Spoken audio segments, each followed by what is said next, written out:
Hey there mga my love, Scorpio! Thank you so much for always staying here with me and the channel, babes. So bago natin simulan ang reading ninyo mga babes, no reminders muna as na hindi ito for everybody. So just pick up the messages you think are for you. At kung feel mo na ang reading na tayo para sa iyo, then this reading might be really for you. So yun nga, Scorpio, wala tayong gender here. So babae, lalaki, LGBT, lahat kayo welcome, cross-watchers. You can flip roles if you want. Of course, you can do that. So yeah, mga babes, no, alamin natin here no, yung mga posibleng maging kaganapan here for you guys. Please do check out other channels no, meron tayo niyan. The links ay nasa description box. So yeah, mga babes, no, let's go ahead and check this messages right here for you is Scorpio. So yeah, let's see. By the way, ako po si Yan. Welcome. Sa mga pabalik-balik na subscribers, thank you so much. What do we have here for Scorpio, please? Can you please show me? Ano yung mga posibleng maging kaganapan here for Scorpio, please? Scorpio.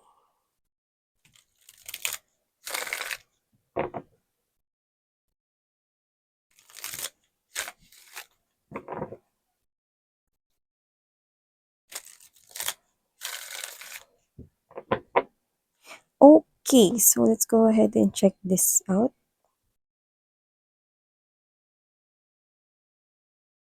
Scorpio, first message I've got right here for you guys is the Seven of Pentacles energy. I'm seeing right here na meron kayo rito pinaghirapan na magbubunga na at kung ano ito, pwedeng matagal na panahon mo itong pinag-effortan, pinagbuhusan ng panahon, oras, no? Pwedeng negosyo yan. No, maganda, positibo yung nakikita nating aanihin, no? Kasi itong mga bunga na ito ay pera. So, ibig sabihin, no, pinag-investan mo ito ng sarili mo, oras, panahon, dugo, pawis, lahat na, no? May pagpupuyat na rito, no? Pwedeng ito ay may kinalaman, no, sa negosyo mo, pagyabong, no? Pamumukadkad ng mga bunga at pag-harvest ng pinaghirapan ito. So, pwedeng promotion yan kung nagtatrabaho ka sa isang company or pwede rin naman no, na magkakaroon ka rito ng recognition or makikilala ka sa larangan na yan at magdadala ito ng pera sa iyo. Yung iba yung negosyo mo uunlad, nakikita ko rito na mas dudumugin ka pa at ipapatronize pa no, ang iyong negosyo or ang iyong trabaho rito. So nakikita ko rito mga babes, no, that with the Seven of Pentacles energy, no, hinog na ang mga bunga at oras na upang matanggap mo, no, ang mga ani at i-shoot na there sa basket mo, no, na dala-dala mo dyan. So, ibig sabihin meron ka rito opportunities to harvest this, no, yung mga pinaghirapan mo. Fruits of your labor is Scorpio, no? So, ibig sabihin yung iba, talagang paparating na ito, no? At yung iba dumating na talaga. Yan. So, we also have here another message for you guys, the Wheel of Fortune here. Okay? I do pick up here that there's something here destined na mangyari or dumating sa buhay mo. So, nakita ko rito ng ilang beses na delay, no? Itong bagay na to, pwedeng tao rin to sa iba. Kung ano to, bagay, tao, sitwasyon, naka-destiny talaga tong mangyari sa'yo. And now, this is about to happen here. I'm seeing, no, na oras na para dumating na talaga to sa'yo. At kung ano man ito, nakikita ko na magdadala ng malaking pagbabago sa buhay mo like 360 degrees na turn of events. At kung ano man to, magdadala ito ng mga sanga-sangang biyaya sa'yo. Blessings rito kung saan makikinabang ka. Yung iba, pwedeng love life ito at malakas ang energy na pwedeng twin flame kayo, Scorpio. At kung sino man ito, nakikita ko rito na maaaring ngayon na wala siya ritong kamalay-malay, napapasok na pala siya sa mundo ninyo or papasok ka na pala sa kanyang mundo. Yung iba naman, pwedeng ito ay sitwasyon na pwedeng may kinalaman sa kanilang personal na buhay, no, na hindi nila inaasahan. So, sa nakikita ko rito, mga babes, no, ano man ito, nakadestined itong mangyari sa inyo at oras na para maganap na ito. Taray! May pasabog. So, yun yung nakikita ko here. So, yan, no? Kuha pa tayo. Ano pa ang meron dito for you guys? We have here the Six of Coins energy. Nakita ko rito, Scorpio, ng energy ng isang person rito, no, na may ibibigay sa'yo. And for some reason, isa itong tao na tumatanaw ng utang na loob sa'yo. Maaring may natulungan ka noon, no? Alam mo, hindi mo naman kailangang alamin kung sino, lalo na kung madami kang natulungan noon. Pero kung sino siya, no, regardless, kasi nakita ko dito na may nagbago sa buhay niya. So, kung meron kang tinulungan, pwedeng may kinalaman sa pera noon, no, na baka pwede mo naman akong pahiramin, kailangan ko magnegosyo, ganto-ganto, or kailangan ko to pandagdag sa negosyo, mga ganun, no? So, posibleng lumago, umangat, at naging successful siya. So, kung sino man yun, no, ibabalik niya rito dahil alam niya na ikaw ang dahilan kung bakit siya nagtatamasa ng ganyan ngayon. Meron kang natulungan na pwedeng hindi maganda yung sitwasyon niya noon at posibleng may problema siya, pero pwede ring problema yun sa pera.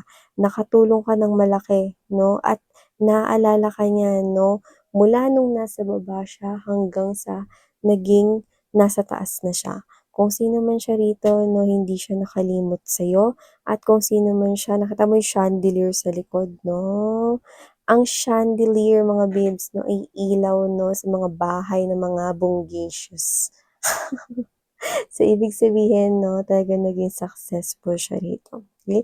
Six of Coins energy is the energy of someone here na magbibigay talaga sa'yo, mag-share sa'yo ng mga biyayang natatamasa at tinataglay niya na dahil alam niya na dahil sa'yo kung bakit siya dumadanas ng ganito. Ayan. Okay? This person will pop out, no, sa'yo, no? Maaring sa trabaho mo, sa bahay niyo, no? Nakikita ko rito na talagang hinahanap ka niya kasi gusto niya rito ibalik yan sa'yo, no? Yung pagbibigay mo ng tulong dahil sa kabutihang loob mo, ibabalik niya yan sa'yo, no? So, ipagpipilitan niya talaga yan kahit tanggihan mo pa. Yun yung nakikita ko rito. So, Scorpio, maliban dyan, we have here judgment. Nakikita ko rito na may isang taong gumagawa ng malaking desisyon, no? At maaaring ito ay ang iyong past person right here. Ang desisyon na ginagawa niya ay may kinalaman sa pagbabalik niya ulit sa buhay mo at pag-invest niya rito, no, ng kanyang buong siya sa relasyon na ito. So, kung sino man to, no, sa nakikita ko rito ng itim na. So, posibleng wala na siyang puwang sa buhay ninyo or may bago na kayong kakonek pag nagbalik siya. Kung sino man siya, mga babes, na medyo matagal siya mag-isip, no, kung saan nag-ring na ang bell at dismissal na. Late na ang taong ito. Ayan, no, ang laki ng nakikita ko ritong itim, no, kung saan etong tao na 'to, dalawa lang 'yan. Wala na siyang puwang sa buhay mo o may bago ka na. 'Yan 'no. For some reason naririnig ko yung, "Ngayong nandito ka, puso ko'y sumigla." 'Di ba? Sumigla ulit siguro yung puso niya, nabuhayan siya rito, Scorpio 'no, pero paano ba 'to, patay na ang puso mo para sa kanya. 'Yan. So, maaaring magpakita rin 'to sa'yo, okey? Pero yun nga, nakikita ko ritong ekis na siya, 'yan. Ang ekis ay ekis na, 'no? So, 'yan. Tingnan pa natin, Scorpio, we have here this Queen of Cups energy. See, someone here already holds your heart.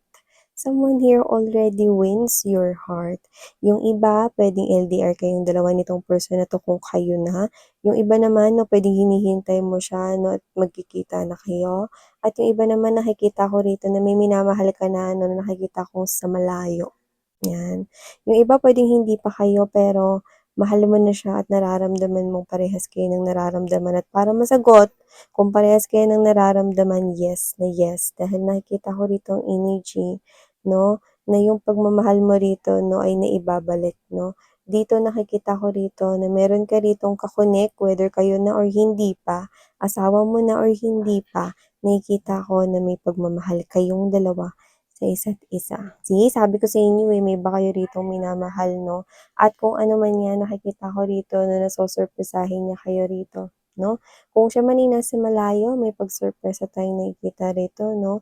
Kunyari ka-video call mo siya, parang gano'n example, kunyari ka-video call mo siya na hindi mo alam na yung puno sa likuran niya 'no, yung puno pala sa may kanto niyo. So, may gano'n tayong nakikita rito 'no. So, kung sino man 'to, this person here will surprise yung pauwi na siya 'no or magkikita na kayong dalawa 'no. At yung iba naman 'no, yung tao ritong minamahal mo 'no, na hindi pa kayo, nakikita ko na maririnig mo ito mula sa kanyang mga labi na ikaw rin ay kanyang tinatangi at iniibig. So, whatever the case may be, nakikita ko yun for you, Scorpio. Wow! See? At nakikita ko na yung pagmamahal niyo sa isa't isa 'no, parang dumating 'tong person na 'to in an very unexpected way, pero nakikita ko ditong nagmamahalan kayo ng bongga, 'yan. So, we also have here the Seven of Swords energy. Nakita ko rito 'no, ng isang energy kung saan puwedeng, ikaw ito na meron ka ditong matutuklasan na lihim, okey? Ikaw yung klase ng tao na ayaw mong magsinungaling, so puwedeng quiet ka na lang para hindi ka makapagsalita ng malalaman mo. Kasi kung ano yung malalaman mo parang kaya mo yun itatago dahil poprotektahan mo yung someone around you na close mo. Okay?